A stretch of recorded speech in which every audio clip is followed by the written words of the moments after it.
and we did one track shot towards them, and then the rest of it was static. But the brilliance of it was the fact that we literally were in essentially a small studio in the middle of Daysar on an open ground. My name is Pratik Shah. I'm the cinematographer of Jubilee.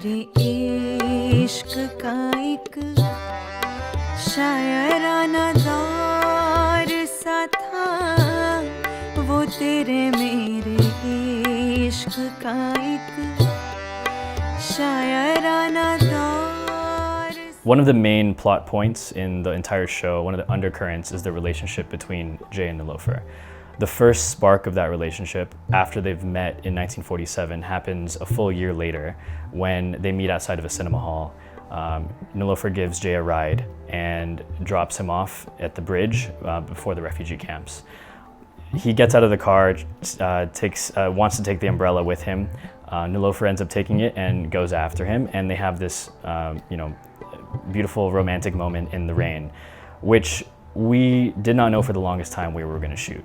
For the first year of prep in 2020, we were looking for a real location and looking for something near the sea. There were conversations about how do we see the sea at night? Is there a point in seeing the depth of the sea when the romance and the heart of the scene is actually between the two of them?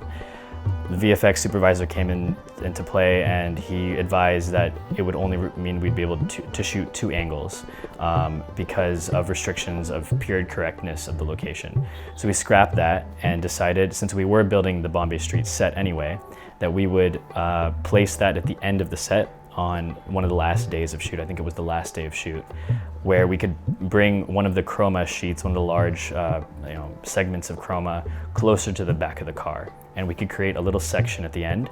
And in VFX, that chroma just became essentially black with rain.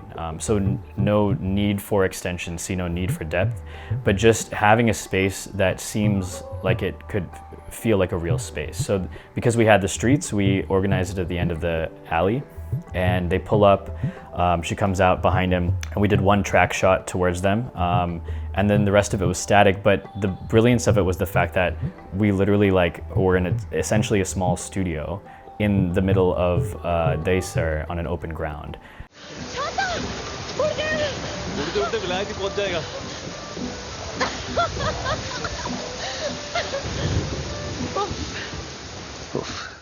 And realizing that you don't actually need, just because you are in an open space and there is the world around you, you don't actually need to emphasize that or see that when the heart of the scene is just between 2 people.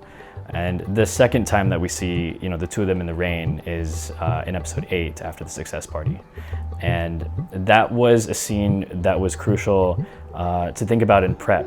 We designed the layout of the Bombay Street set according to the cinema hall and the Majestic Hotel. So the cinema hall was predominantly going to be, it was going to have a marquee which would have light emitting from it. And we knew we'd have a few street lamps. So that needed to be the only light source. The silhouette of the 2 of them in the rain, with Niloufer falling to the ground and Jay holding his own hand for an umbrella above her, was something we had discussed always as a silhouette.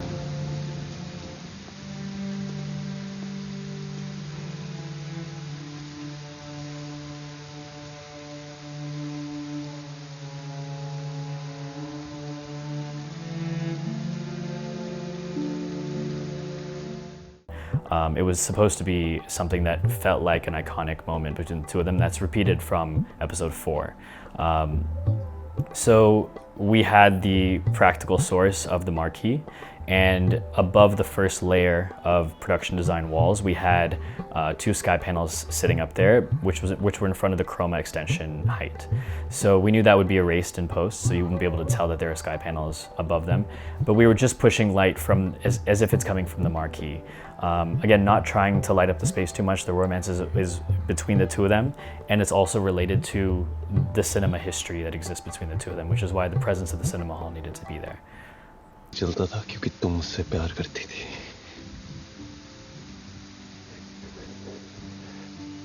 और मैं तुमसे करता था. It was really cold. We were shooting this in December in Daysar. It's already much colder up there than it is in other parts of Bombay.